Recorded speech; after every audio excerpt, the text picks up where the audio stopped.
Okay, hello. We're back again. Aloe is back again with another review for Sneak Me in Your Closet, My Prince Lost in Deja Vu. I'm so excited for this. I wanted to do one. I thought of making the second review, and I was like, it's only fair. And yeah, everybody, don't forget to go stream it, okay? Because this is something we've wanted for so long, and I'm so kind of disappointed, but I'm also happy.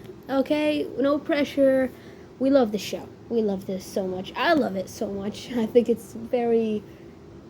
Everyone knows it. Everyone knows that I love it so much. Okay, so straight away, let's go into it. Sneak number 2. On my notes, I have it written Sneak 3 because I'm like so delusional and I'm wishing for that third season with them as parents. But let's see if Goodshort is gonna have some mercy on us. Also, this might contain a lot of spoilers. You know what? I'm basically telling you the whole thing. So, unless you're that kind of person that gets pissed over spoilers, even though it's a vertical and you probably got spoiled by the ads anyways, then I don't know what to tell you. Okay, you clicked on this. Listen to the podcast. Okay, we're gonna start with the good stuff. Okay, we're gonna start, I'm gonna give you like a headline and then I'm gonna talk and talk and talk. So, for the good things. Obviously, I have always praised Sneak 1 for the acting. I feel like for season 1, what made it gain the fandom and what made it what it is all about the acting. Compared to any other vertical, or, BL vertical to be specific, I loved how it was more serious, more calm, more green flag, okay? No abuse, no sexual abuse, no anything weird, no kidnapping. We didn't see, the mafia Sebastian as any other mafia. Like, if you saw all the other BL verticals, with all due respect, usually the mafia dude is, like, so aggressive. He will bite someone's ear, he would kidnap him, he would force himself on him. It's very crazy. And in my head, I'm trying to imagine how Sneak would have been if it took that route. What if Sebastian? What if, like, you could just see Ramiro freaking dragging Ben along and all that, just kidnapping him or something? I think that would have been crazy, and just thinking of it makes me nauseous. So yeah. So for season 2, it's just 10 times better. We all know the actors. We're getting to know the characters in season 1. They didn't know if it will become a thing for season 2, but it did. And I love how Ben and Ramiro just are so in their skin now. I feel like they fully wore the suit of Gabriel and Sebastian, because, oh my god, Gabriel in this season was adorable as hell. Guys, I was looking at him being cute for like an hour. Like, imagine, like, if someone tells me what is Sneak 2, oh, it's just Ben acting as Gabe, being the cutest human being on earth. Like, I'm feeling so much cute aggression right now. Like, I just want to hold his cheeks. I'm like, oh my god, he's so cute. And then for Seb, I expected him to be more, feisty and stuff, but he is kind of, as much as Ramiro said that he needed Seb to chill. No offense, Ramiro, but how more do you want him to chill? He was literally depressed and suicidal and didn't want to live anymore because Gabriel is marrying Serena, the devil herself. I love her. So, like, the idea is Seb is so much sadder. And, like, I've guessed it. I guessed this before the show came out. I made a post about how, what if Sebastian, because we saw how he let go of Gabe in season 1. In case, just to protect him while he figures out the whole mother mafia thing. So I predicted it online and I told you that what if Sebastian just lets go of Gabe? And he did, but he just wanted to make sure he's okay. And he was his bodyguard, which I've never seen a bodyguard that pretty. Okay, give me one. And second of all, okay, I don't know what to say about Gabriel, but what the hell is wrong with you, dude, going all over your bodyguard? Like, literally in their second meeting was kind of like, oh my god. Okay, and yeah, so the character developments for the other characters. We've got Henry. Oh my god. Okay, I'm sad about the recasting. Everyone is, but I'm also glad because Evan did a great job. And I will just put it right there. Evan did a great job. If you have anything to say, that's your opinion. Fair. No one is gonna bite your neck about it. I just loved how he was just freaky. Because to be honest, I feel like what balanced his character was Serena. Because I did not know Serena was like that. Okay, the scene with her and Gabe at the beginning, I was like, okay, she's a normal girl. But then that scene when she caught Henry and she was under the influence, kinda. Whatever happened after that scene, let me just tell you, my jaw was on the floor for the rest of the show. I could not move on. They were going at it. They were freaked out. I was like, oh my god. You couldn't have chosen a better actor. I could not imagine the first actor for Henry doing this. I just cannot. And maybe if he was able to do it, he was gonna, but I just cannot imagine it. So I'm glad we got the new Henry. Philip, oh my god. Are you telling me we got asexual representation?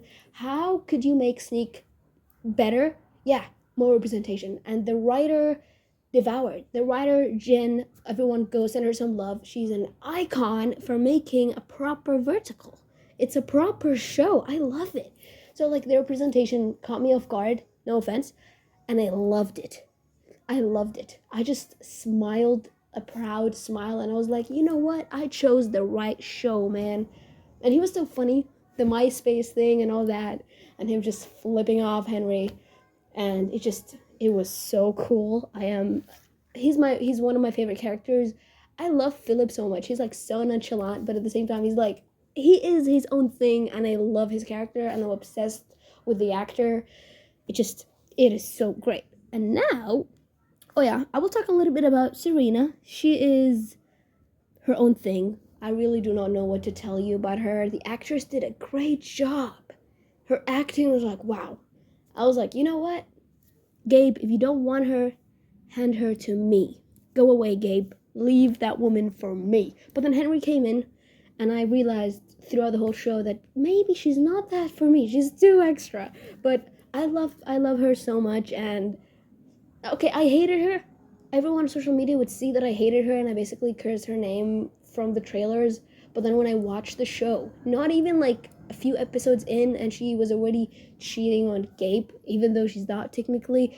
And I was like, you know what? I'm glad you left him alone. I'm glad you just let him be. And also, she delayed looking after Sebastian, and she literally clocked the hell out of Antonio and told him, this old man, to get away from Gabe. To be honest, I love how everyone was so protective of Gabe throughout the whole show. Like, Seb was protective, Serena was protective, everyone was protective. I was like, you know what? If I had a man like Gabe, I would protect him. You know, those eyes could make you go to war, man. Like, I just look at him and I'm like, you know what? I get you. No one touched that. That thing is sacred and he's beautiful. And now, obviously, because I have a disorder, we're going for the sad stuff. Complete opposite. Seb giving up. When I tell you I freaking crashed out, I could not believe he could do that. Like, he just did it like that. He was like, I'm sorry I couldn't protect you and all that. I'm gonna let you go, Gabe. I was like, what the hell? No, why would you do that? And like, the scene of him crying at the altar broke me. I mean, other than the fact he was literally bed up in front of Gabe, and Gabe was like, what's the commotion over there? Oh, you don't see it? It's literally 2 feet away from you. And you got married like that. Like, oh my god, Gabe, how more gullible can you get? I don't know. But like, the crying at the front made me cry also. I literally couldn't believe it. I was like, oh my god, is he crying? And it just destroyed me.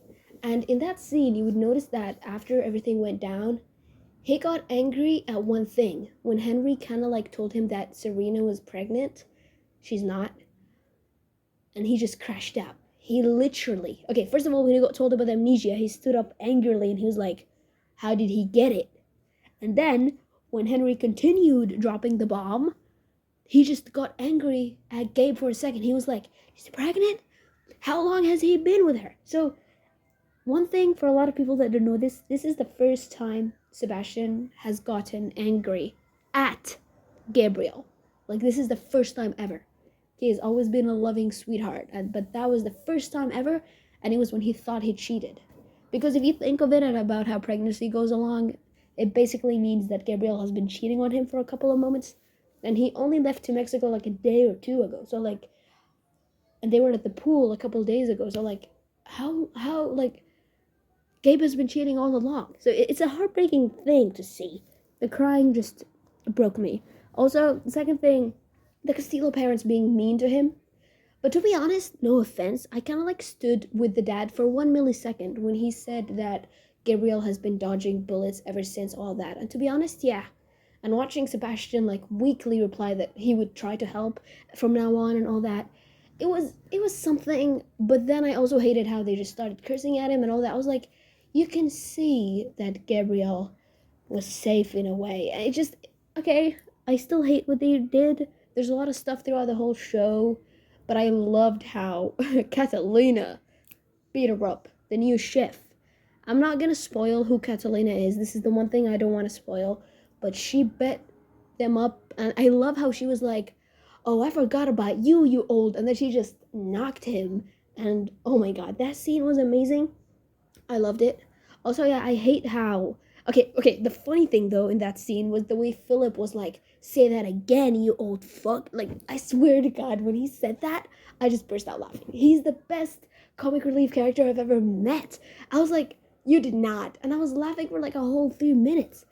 And then, another thing is Serena drugging Gabe. That shit was not cool. I do not support it. And I hate that it was added.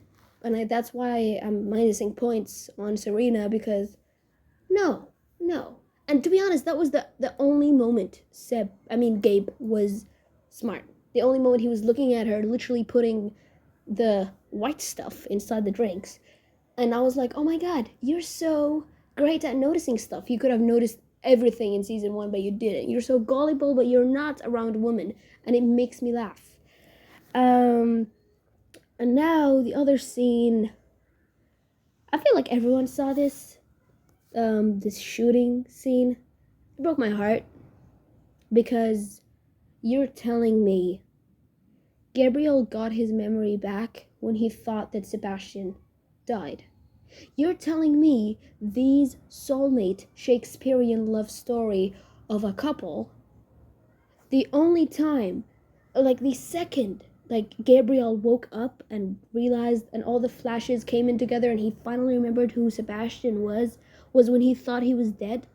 So you're telling me if Sebastian did actually die, Gabriel was gonna live with the memories. He wasn't gonna stay amnesiac, all the time. He was gonna stay with the memories. You know how heartbreaking that is? Do you understand how devastating their story is? And people going around making it a sweet thing. I'm like, okay guys, calm down. It's the music that made you think it was a funny thing. But like, if that show was simply filmed horizontally, the scenes were a little bit longer, everyone would have been bawling their eyes out. Them and their grandmothers. Like, it's just a sad scene. I cried. Everyone did, I'm pretty sure. Ben did a great job, okay, at just saying Seb so devastatingly. I do not know what to say. The way he was calling out for him, I was like, hell no, man, I can't do this anymore. The acting is so good, and I was like, oh my god, what is going on? Like, the way he was calling out his name, are you kidding me? And the way he was like, Seb and I have always been in love? Oh, what do you think? What do you think, Gabriel? What do you think? It's devastating to me, and we're gonna talk about other stuff later. And now we're gonna talk about stuff that did not make sense, that I think was just funny. And first thing I will tell you, the tattoos. The tattoos were the most, like, it surprised me how, like, Gabriel noticed it. He was like, oh my god, I have a tattoo. Oh, you literally woke up 3 days ago, and you took a shower every day. So you did not look at the mirror for the 3 days. You did not notice it while wearing your shirt. You did not... What kind of person, Gabe? Okay, that was, I think, the messed up stuff about the show. And then it does not make any sense. And the way Seb later on was so cute. He was like, you probably don't remember this, but because of your amnesia, this style is pretty, like, famous around its time. I would show you. A couple of my friends have it. Like, okay, that scene was the cutest scene ever. The way Ramiro was playing around with his face, he was like the cutest baby ever. I just wanted to reach through the screen and just squeeze his cheeks, because, like, oh my god, he was so adorable. And then you could just look at Gabe being like, oh, really? Okay. And just believing it so gullibly. And I'm like, oh my God, Gabe. And the second thing is Philip asking. Okay, so we all know how later on Gabe ended up going to the shop, the auto shop. And then when he came back with the coffee, Philip said to Henry, what is the boss's husband doing here? And then Henry replied, I was like, okay with the question. But then Henry replied, oh, he lost his memory, you don't remember? And then obviously Seb just smacks him so hard. I heard it through the screen. I was like, damn, that's a loud smack, Ramiro, calm down. It just made me realize that technically Philip was asking what the husband was doing anyways, as if I'm like, bro, you were there when you accused him of bigamy and discovered about amnesia. Like, okay, that was a fall out of the script. I felt like someone did not revise it again. And like, second thing, I feel like that's all for the stuff that didn't make sense. I mean, other than a lot of other stuff, the fact that Gabe got, hurt and then woke up the next day and then got married and nothing was happening with his head. Like, usually if you fainted like that and lost your memory, it's gonna take you a couple of days to recover. Also, in the wedding scene when Sebastian got beat up, the makeup artist went all out. Both of Ramiro's eyes were like dark black. His whole face was bruised for no revival. And then at night when he was looking at Gabe through the window, his face was clearer than my face. Like, what do you mean you got all beaten up and your eye was like black and darkening, and then at night you're like a spotless model face? Like, okay, nothing makes sense here. That was funny. That's something we laugh about all the time, but then we remember it's a vertical, guys, relax. And now I'm gonna talk about lovely moments that just made me roll around, kick my feet, act like a fangirl because I am, and just wish for this to never end. Obviously the tattoo scene, the flashback, that thing had me crying. When it came on, I literally crashed out because they were so adorable. The way like Gabe was like on the table and he was like, ow, oh no, I'm not, it's okay, you could continue, I'm doing nothing. And he was acting all cute. Like, I was looking at him and I was like, dude, you're acting like a pygmy, but you're acting with your husband, so technically okay. You could be a little boy that needs a little bit of, like, patting on. And he was acting all cute on that bed. I was like, oh my God, can Ben get any cuter? I cannot take this. And then the way, like, also, you know how Gabriel always says that Sebastian is good at everything? Yeah, well, add to it that he's a tattoo artist. Are you kidding me? That was crazy because I thought he was gonna be like them getting it done at a shop, but then he was doing it to him. It's more intimate. It's more meaningful. It's more just, it's a deeper connection when your husband is putting the tattoo on you, and it could have went in a sexy way, but it went in an adorable way. And then the way was like, Sebastian was like, oh my God, you want me to distract you? And then he just started tickling him. And then, okay, one thing I want to also point out about the show, in season 2, you hear Ben giggle a lot of times. Like, he's laughing and giggling. Focus on the word giggling the whole show. And let me tell you, I never thought a man giggling sounded cute or noticeable since forever. So when I was listening to it, I was like, oh my God, what is that beautiful giggle laugh? And then it was Ben, and I literally couldn't take it because I've never met someone with a beautiful laugh like that. I was like, oh my God, he sounds so beautiful, so cute. And then the way he just grabbed Seb and just pulled him in, and then Seb was like, I'm gonna fall. And then he was like, oh my God, no, I'm gonna hold you tighter. And I'm like, oh my God, these married people are gonna kill me. They're gonna kill me. They're so sweet. And then the kiss over there was just amazing. Oh my God, that's like one of the best kisses. I rate it literally number. I'm just gonna rate it number 2 or 3 because that kiss was beautiful. And then the second thing, which I think was adorable as hell, was the basketball thing. Obviously, other than the kiss, it was a bit expected. What actually caught my attention was that Gabriel was so honest. I felt like the thing about this, it would be said that Gabriel is attracted to Sebastian because he's his soulmate. This is why he couldn't explain it. So I remember how he just, asked Seb, he was like, what, you call me Gabe, like, do I know you? Do you know me or something? And then the way that Seb obviously lied miserably, and it worked. And then the way he just went around, he was like, oh, no, it's okay, you could call me that. Every single time you say it, I feel comfortable, I feel comfort.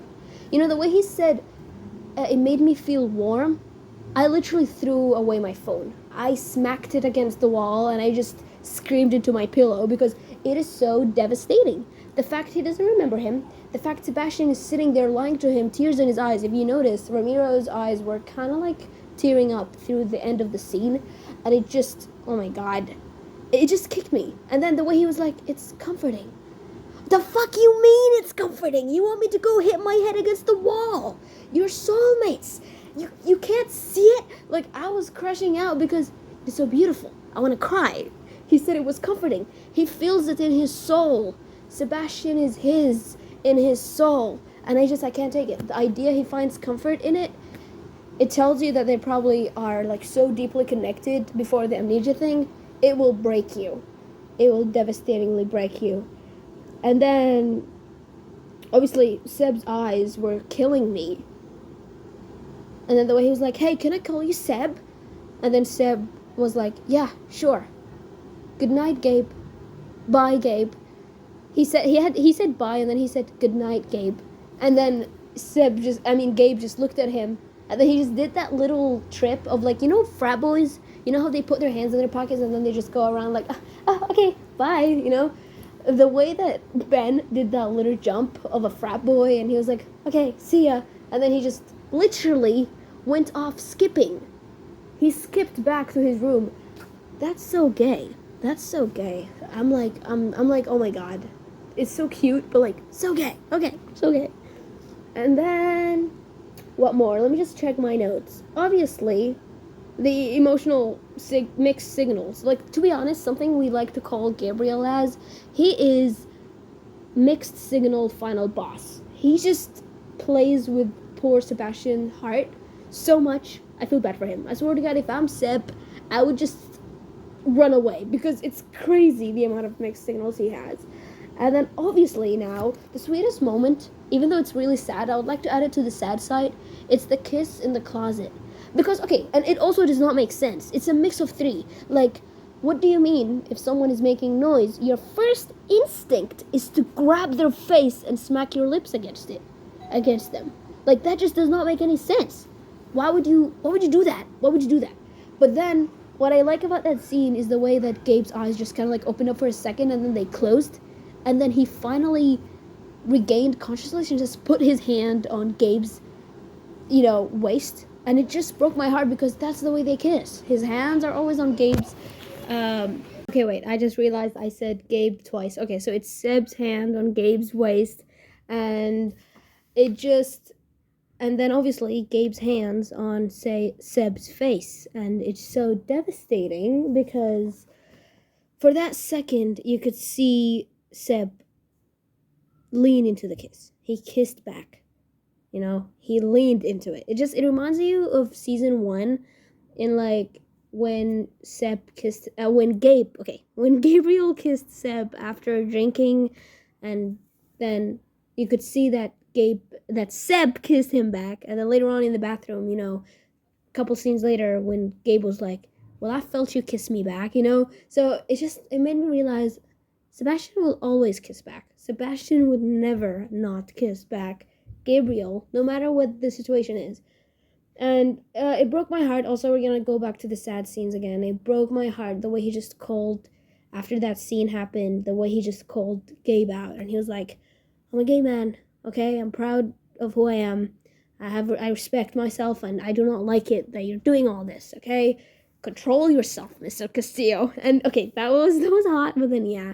It broke my heart because he is literally telling the love of his life, his legal husband, to control himself and not do anything to him. He's letting go. He's breaking off whatever they have left, in a way. And then what broke me more in that scene is just the way that Gabe was like, before he left, he was like, hey, I'm sorry if I made you uncomfortable and all that. I would still like us to be friends. Then what were you? What were you? Gabe, answer me. What were you and Seb like a few moments ago? What were you? Like a bodyguard and like an employee? And now you're asking him to still be friends. So like, I don't understand. What were you, you know? I would like us to be friends. He wasn't saying like still. He was like, I would like us to be friends. I'm like, okay, so you weren't friends? Then what were you? You know? And then the way he's like, so he said that. And okay, everyone will be like, okay, fair. He wants them to be friends. And then he drops the bombshell. You can still call me Gabe. You know how this line wraps up the whole show? The whole Cereal OTP thing. The whole Shakespearean tragic story. You can still call me Gabe. Gabriel did not care, okay, that he was basically called out by Seb and all that. He did not care about anything. He did not even care if they would still be friends. He only cared to hear Seb call him Gabe a couple more times because it makes him feel warm. Because he feels a connection in his heart. And that breaks me. Because, like, he doesn't care about anything. He only cares about Seb calling him Gabe. He does not want to be called Mr. Castillo. He does not want to be called Gabriel. He just wants to be called Gabe by Seb specifically. And it just, wrapping my head around it, the more I think of it, the more I tend to cry. I remember I saw it the first time, I was still in shock and all that, and then the second time I saw it, like 2 days after the release, like 17 August, I remember breaking down and just running off to the bathroom and closing the door and turning on the faucet and just crying. And I was literally mumbling. I was like, he said he loved him. He said to call him Gabe. I was literally crying in the bathroom like a stupid little girl. And I still cannot believe I did that. And for the next 2 days, I stayed emotional. Every single time I would rewatch and all that, I would generally cry. I'd have to excuse myself and just, especially like if I'm at lunch or something at school, I would excuse myself and go cry off a little bit in the bathroom stalls. And it just made me realize I'm so attached. That's crazy. Why would you cry? But I think it has more to it. And obviously, we're going to talk about the hospital scene because I think that was one of the best acting moments for Ben. It was like the best. Like the way he was like, nurse, well, sorry about that motorcycle. There's probably Seb running around. Like the way he just woke up, obviously, he was kind of stupid, and he's like, oh my god, Seb, and then he asked the nurse, where's the patient? And obviously in that scene, I knew where it was going. I knew Sebastian was not gonna die. It's a vertical, happy ending is always guaranteed. But I also knew what she was gonna say, oh, he's dead. And I'm like, oh my god, it's probably a mixed person, you know? And then he was like, what broke me was the way he was like, no, I don't believe you. Like, he is questioning reality. You're telling him 1 + 1 = 2, and he's like, no, it's not, you know? It just, the way he's just questioning reality, he cannot believe it. And then you could see him crying as the nurse excuses herself. And then you could hear Sebastian's beautiful voice coming in. Why are you crying, Gabe? Oh, as if you weren't shot in front of him and traumatized the hell out of him, okay? The way that Ben just kind of like stood up and like he sighed for a second. You could see his eyes like going left and right and then locking on Seb's figure. And then he just sighs. Hope fills his eyes. And then his hands just, they don't know what to do. A lot of people would say the way that Gabe was happy. But obviously someone who understands acting or watched a lot of film or even understands a kind of sense of emotions on what happens when you see someone who you think is dead and they turn out to be alive. That was not, okay, oh my god, happiness and like jumping around. A lot of people were like, oh my god, did you see the way Gabe was jumping? He wasn't. His hands didn't know what to do. That's a form of like, he's distracted. Okay, everything is running in his brain. He cannot believe it. The amount of emotions he's feeling cannot be contained. It shook. His hands were shaking because of the amount of emotions he was feeling. He couldn't control it. That's a sign of like nervousness and hope and everything crashing down. That's what was happening. He wasn't jumping. His hands were literally, that move, I was like, either Ben did it intentionally or he's just like so good at acting. He knows what to do in that moment. I'm like, oh my god. And then the way he was literally just touching all over Seb's face. He was like touching him here and there. He was like, oh my god, are you okay? Let me check. And then obviously the whole thing happened and all that. And what broke me was the way that Seb was like when obviously Gabriel tells him, I remember everything, why did you tell me? And then Seb says a line that breaks me. He says, I thought that forgetting all of the painful stuff is better for you. A lot of people would say he's referring to, his mother's death and all that the painful stuff, but people who understand actually will tell you the painful stuff, the word was referring to himself. Seb is the painful. Seb is the thing he wanted Gabriel to forget. He wanted Gabriel to forget him because he's painful. Because everything that has Sebastian caused for Gabriel has always been painful. Pain and pain. That's what he thought. Obviously it's wrong. Obviously we're on Gabriel's side on saying that Sebastian is the loveliest, best, and protagonist lover ever in TV in 2025. So it broke me. Like, what do you mean you're painful, Seb? You're not. You're the best thing that has ever happened for Gabriel, Also, one of the sad things I forgot to mention, the relapsing. Are you kidding me?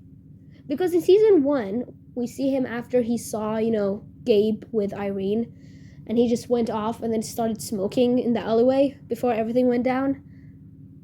I didn't do much of it. I did like to say that, oh my god, he likes to smoke when he's stressed, but I didn't think much of it. But then in season 2, when it happened again, I think that was the moment after, obviously, he ends up kicking out Gabe, kinda, and he's like, you gotta respect everything, control yourself. And then obviously in the morning, when Gabriel sleeps in front of his door, and then he leaves, Gabe is like, I want to talk with you for a moment. He's like, not even 2, I gotta leave. And then obviously the cute scene happens, with Gabe coming in after him. He's like, you're my bodyguard. If you go, who's gonna protect me? Okay, that was the cutest thing ever. The way that Ben was saying it, I was like, oh my god, let me just take these 2 and put them in my pocket. They're so cute. I'm like, so adorable. But later on in that scene, when obviously, the funny thing is Gabe going to the therapist and he's like, and then he obviously goes on a rant. Gabe, with his memory wiped out, he goes to the therapist and talks about everything he feels about Sebastian. He talks about his scent. He talks about how he feels warm. About just Seb. Something about him. It just, that line, it just broke me. It just devastated me. And then the way he was like, I must be gay, Mr. Gale. Thank you. And then when the doctor was like, maybe, and all that, he was like, oh my god, awesome. I've never seen someone react like when you tell them, hey, you're gay. Awesome. I like that. And you know what? I like that energy, Gabriel. I love that you're an open-minded individual. I love it. I'm gonna start saying awesome for everything. Oh my god, you broke your leg. Awesome. Let's go. And then, obviously in that scene, he was smoking. And the scene starts off, obviously, the good thing also about Sneak is that they always try to advertise for healthy stuff, In Sneak 1, it was a bit more explicit with the condoms and that 5-foot lube bottle. But it was still protection. It was still telling you that you gotta keep it safe. In season 2, it's a mix of everything. So the smoking starts, and it literally starts off with Henry being like, it's the first cause for lung cancer and all that. And Philip comes in and he talks about it. He's like, yeah, that's true. But you know what broke me? He literally said, great. Sebastian reacting to lung cancer being caused by smoking as he's actively smoking was great. He wants to die. Sebastian is suicidal. Sebastian cannot deal with this. Sebastian would rather die than live without Gabriel because he's finally letting go. I feel like if obviously the scene continued and then they got together at the end of the day, literally in the same night they got together, I feel like if it was anywhere, if the story continued, actually, they didn't get in together, that was probably the first signal that he was leaving. And then 2 scenes later, Sebastian would have packed his bag and left the Castillo Manor and just left. Would leave Gabe all alone. And it just broke me because he relapsed, okay? A part of me likes to believe that Gabriel helped him get over it, smoking, but then it hurts. It hurts that relapse happened, and you actually start thinking of, if this happened to me, if this happened to my wife, if this happened to my husband in real life, how would you feel? How would you feel when you think it's your fault because you left him for like 2 days? How would you feel when you look at your lover living a different life, being manipulated by others, but at the same time you think it's better because, oh yeah, they're better off without me because technically I'm like a painful thing in their life. It's just so devastating to think about the emotional turmoils that Sebastian went through. As Ramiro said, the headaches, but I would like to say it's turmoils. It is depression, it is suicidal thoughts, it is relapsing, it is feeling worthless. As I always say, Sebastian's character is based on worth, on how he views his own worth. And his worth lies within Gabriel. If Gabriel does not look at him, kiss him, love him, see him, then he's worth nothing. Okay? So I would like to put it out there. He's based on worth, and he thinks he's worthless. Because his whole life he's been blamed for his mother's death. His whole life he has been, oh my God, you're the reason your mother is gone. You're the reason everything is going down. Anthoni obviously manipulating him. Like, you never know what happened with his childhood. This is why I'm advocating for a season 3. I need to know what happened with him. When the show started off with him telling Gabe that he was going to go look for his mom, I was like, are we going to get to know Sebastian's life? But then obviously, not even an episode in, like by the second episode, I realized, oh wait, we're not going to know nothing about anything, we're not going to get to know anything about Sebastian. I kind of knew, but I love how like the first episode made me think we were going to learn something, but we didn't. And it's sad and it's devastating. And that's the first thing. When I talked in my first review about Sneak 1, the first thing I mentioned was I want to know what the hell is going on with Seb. I want to know his past. I want to know the mafia thing. Explain it to me. So yeah, even the actors want it. So I don't know, goodshort, make one. And then yeah, I would just leave it at that. I left the big stuff out. I left a lot of big stuff out. I basically spoiled you the whole show, but I didn't spoil you the good stuff. Let me tell you, that final episode, you need to watch it. You need to watch it. Skip it. Do something. You need to finish the final episode. I feel it's just, the final episode and like the episode before it. Those two, the final 2 episodes, are all you need to just know everything. It's just so good. Also, this is the final thing. I'm wrapping up the video, the podcast. I love how the story, or like the message, stayed where it is. Love does not have a shape. It's not about gender. It's not about how tall, how short, how cute, how hot, how you speak with an accent, you're long, you're here, you're a boy, you're a girl, you're whatever you are. It does not have a shape. They're basically saying, if you love something, love it. If you want something, want it. Love is there to give. And I love how the message stayed where it is. And obviously, the first giver of the story was Irene, and now it's the therapist, Dr. Gale, in brackets gay in his name. And to be honest, I love that so much. I love the small detail that, oh my God, he's going to a therapist to discover whether he's gay or not, and oh my God, guess his name, Dr. Gay L. It's so funny to me. So yeah, we're wrapping up this thing. It's half an hour. It's actually 40 minutes. You're not gonna listen to this, but yeah, please, a season 3. And love the actors, love them so much. I do hope that Ramiro will give us another vertical, please. I want to see a straight vertical. I'm like, I want one, please. Ramiro, please, please, please, just do it before you quit verticals. And yeah, also go check out Ben's new vertical. But you know what? No, go stream season 2 so we get a season 3. Go spam goodshort with emails, with likes. Go just destroy it. Also, fanfics are still up at AO3. We have 65 fanfics. It's crazy. I wrote 30. I'm Hamilton, guys. I wrote the other 55 essays. Okay, I wrote those. Check out the accounts. Obviously, I'm Aloysius. I'm on Insta this time and on TikTok. And yeah, go check it out, guys. Don't miss out on a great show.